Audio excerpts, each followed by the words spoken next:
It's time now for the most motivational segment in all sports. Also time where we read a little viewer mail. The show's only an hour, so I was a little bit nervous we wouldn't get to the letter, but Christina did go all the way to the post office, so I said, okay, let's still do it.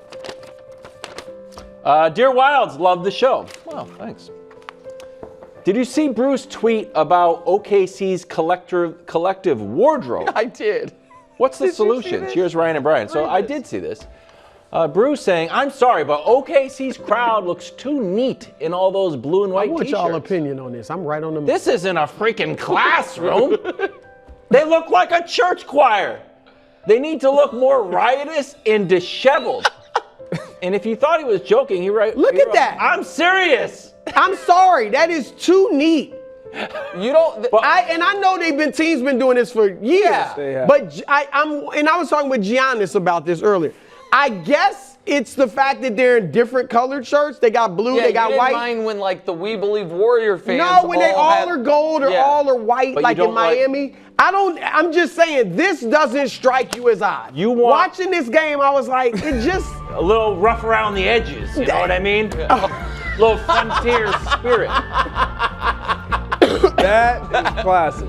That would be one of those here and there, everywhere.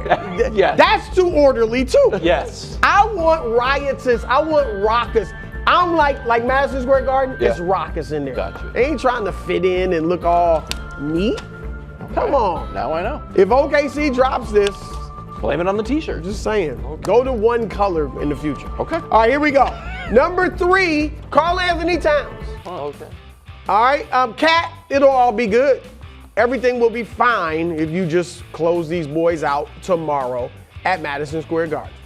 If you don't, people are going to look back at Game 5. You know, you could go for ballistic in the next 2 games, play tremendous and still lose. That might get you some, reprieve. But if people will look back at last night, and you weren't terrible, 19-8, okay. But you got outplayed by Luke Cornett. And I get it wasn't all one-on-one and all that. But Luke Cornett, 10 points, 9 rebounds, 1 more than you, and 7 rejections. That is more than double the amount you've had in this whole series. Luke Cornett. Let me tell people about Luke Cornett. Oh, come on. Because, the casuals might be like, is he some Euro guy? Is he some European guy that in a few years going to be a star like Şengün or something? Like, no, he's not. Luke Cornett is American. All right? Luke Cornett went to real. Luke Cornett went to Vanderbilt. Luke Cornett was not drafted. All right? Luke Cornett played for the Knicks 7 and 8 years ago and could barely get off the court, off the bench. So you can't get outplayed by Luke Cornett. Because he's American. Y'all know I'm keeping it real. All right? And on top of that, what? Look at what they doing in Minnesota. Oh, okay. Look at what your replacement, Julius Randle's been phenomenal. Oh. He's been better than you were last year. Man. All right? He has in the playoffs, not the regular season, in the playoffs. Pressure. And so they already are in the conference finals. You got to deliver. I do believe in you, Cap. Your game is nasty. And your stats are fine this game. You guys agree with 19 and 13. But he got in foul trouble and he seemed to get in his head. And not that you don't look like you're having a 19 and 13 impact and 15% from 3. Cat, I believe in you. Go ahead and close these boys out. All right, at number 2, Dak. Dak Prescott, football schedule, NFL schedule time. Look, you're the quarterback of the Dallas Cowboys. You make $60 million a year. It's always pressure on you. But this year, you're coming off the bad season, 7 and 10. All right? You got a nice receiving room. Nick likes to downplay it. No. It is a nice, CeeDee Lamb is great. Yes. And George Pickens is very good and greatly talented. All right, so you have to have a big season with these 2 receivers. A lot of quarterbacks would love to have those receivers. Now, Pickens is interesting because of his volatility or potential volatility. Greg broke it down yesterday. He's a guy that's not going to be as open as CD, but you said yourself he's more than a 50-50 guy. Throw him the rock. All right, even if he doesn't look like he's open, throw it to him, he'll come down with it more often than not. So Dak, that is on you. And then the schedule. We're talking about NFL because of the schedule. It's a rough one. It is a rough one. You start out with Philly, obviously. Yeah, we got Philly, Giants around, and then the Bears, and then the Packers. So the first 4 weeks, 3 of those games are losable. I think Nick thinks the Giants are pretty good. So you can't even take them lightly, obviously, as a division rival. So you got a tough start, but then weeks 12 through 17 is where it really gets tough. So you gotta start off hot. Not like you did last year when you guys were healthy and you played poorly. Because at the end of the season, you got to rack up some victories. You got Philly, Kansas City, Detroit, Minnesota, the Chargers, and the Commanders, all of whom won 11 games or more last year. This is the first time, guys, in NFL history where a team has played, 6 straight games? Yep. Against teams that all won at least 11 games the previous season. So it's going to be tough, Dak. Look, I like you, Dak. Good luck. All right, at number 1 on this week's Bud list, Joe Burrow. Wow. And here's why. First of all, your ownership isn't helping you out. Last year you had the contract disputes with, Jamar Chase, T. Higgins. This year now Trey Hendrickson's not happy. Your defense already is bad, and we'll see what happens with him. But it looks like it'll be another training camp with turmoil. Doesn't matter. You cannot use that as an excuse. You cannot start slowly, as has been your custom since you've been in the NFL. 1-9 in weeks 1 and 2 in his career. You haven't won a game in week 1 or 2 since 2021. That's 4 years. This is ridiculous. You're Joe Burrow. You're the Cincinnati Bengals. All right?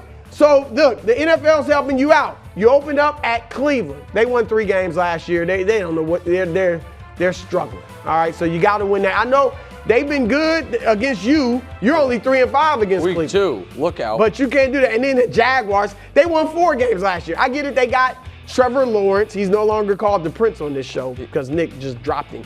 And you got Travis Hunter, but still, they only won 4 games last year.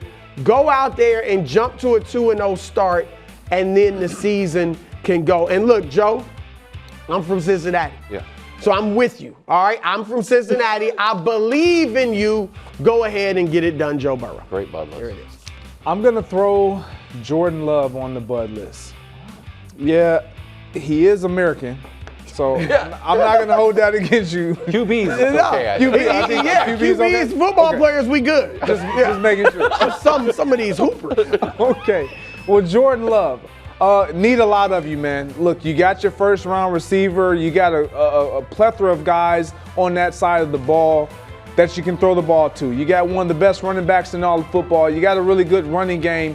Is it going to equate to wins when it matters? Last year, and I know we love to look at your overall record, and you guys were 11-6.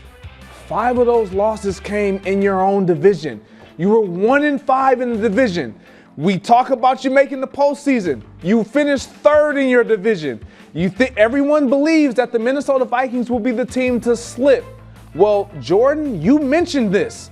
You said, you know what, I feel like I could have been a little bit better if I wasn't suffering with the injury, with getting out the pocket, using my legs. Well, 2 years ago, you rushed 50 times, 4 touchdowns, almost 250 yards. It was impactful.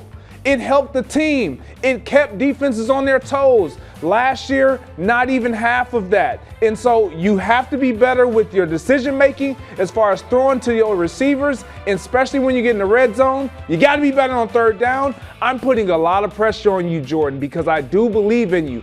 I do believe that you have what it takes to get this team over the hump and be better in your division. And then when you look at the schedule, I mean, we know what your division is going to be. You got the NFC East, which we talk about that ad nauseum, obviously, with the Commanders on the upslide, and with the reigning champions, the Philadelphia Eagles, the Cowboys, who knows, they'll be better, the New York Jets, and then you got the AFC North. Ooh. I mean, there's no dodging any of this.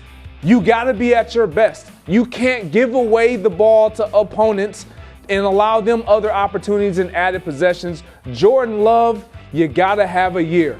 The turnovers have to go down. The passing yards, passing touchdowns, rushing yards, rushing touchdowns, all that has to go up. I don't want to hear nothing about the defense. I don't care. Well, Jordan Love, this is about you. You can get it done. I believe in you. Y'all know I rock with J-Lo, but that is a tough schedule. It is. It's going to be a rough that year. whole division's got a brutal schedule. Yeah. Only an hour-long show today, so unfortunately we're passing on the media ombudsman. We're skipping that the way we skipped tiers and Mahomes or NBA player pyramid, but didn't skip the Bud list. That makes sense. Go ahead. You go, Wildes. Fortunately, we are doing. I just was told by our producer we. We are.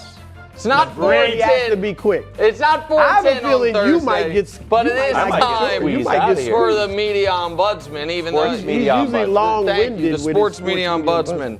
I'll get right to it. Good. The sports media's neglect of one of its 32 franchises is going to hurt football fans this year. And that franchise I'm talking about is, of course, the Jacksonville Jaguars. Because, I don't know if you guys noticed, but the Jacksonville Jaguars have royalty at quarterback and a face of the league at receiver and corner, and now nobody's going to get to see them. Show me the Jacksonville schedule, if you would, please, because they have one nationally televised night game. It's against the Chiefs. You play the Chiefs, you're automatically on national TV. Joe Burrow against Trevor Lawrence with Travis Hunter trying to pick off Joe Burrow. I'd like to see that. Better have Sunday Ticket at 1 o'clock. Joe Burrow against C.J. Stroud week 3. I'm sorry, Trevor Lawrence against C.J. Stroud week 3. Or against your guy Brock Purdy. We're not going to get to see any of those. Now, luckily, against the Rams, it's at Wembley. Just get up early and see it. But I'm going to tell everybody. That's where he thrives. That's basically a home game. Absolutely right. Absolutely. I'm telling fans in Houston who have tickets to the Week 10 matchup between the Jags and the Texans, keep that night open. Because that has flex scheduling written all over it. The current night game that week, Sunday night, is a Chargers-Steelers tilt that I'm not sure is going to be quite as sexy as people think it's going to be, with the Chargers running the ball 48 times a game, and with Aaron Rodgers at that point maybe not even playing quarterback for the Steelers, and right now he's not on the Steelers. So I think we might be able to see that. The other thing I'm going to say is this. Look at that right-hand column of that schedule. Look at the bottom middle. You got Kyler and the Cardinals, and then Titans, Colts, Jets, Broncos, Colts, Titans. If that's not a team that can be, nobody wants to play them going into the playoffs. They've won 7 of their last 8. Travis Hunter, could he win offensive and defensive rookie of the year? Is Trevor Lawrence going to make another Pro Bowl? Maybe his first. I don't know.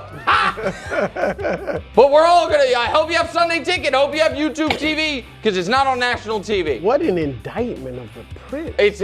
I agree. Number 1 pick. Yeah. Could you imagine? And you got Travis Hunter? Well, I mean, this year's number 1 pick has 0, so pump your brakes, sire. But still, he wasn't the blue chipper that Trevor Lawrence was.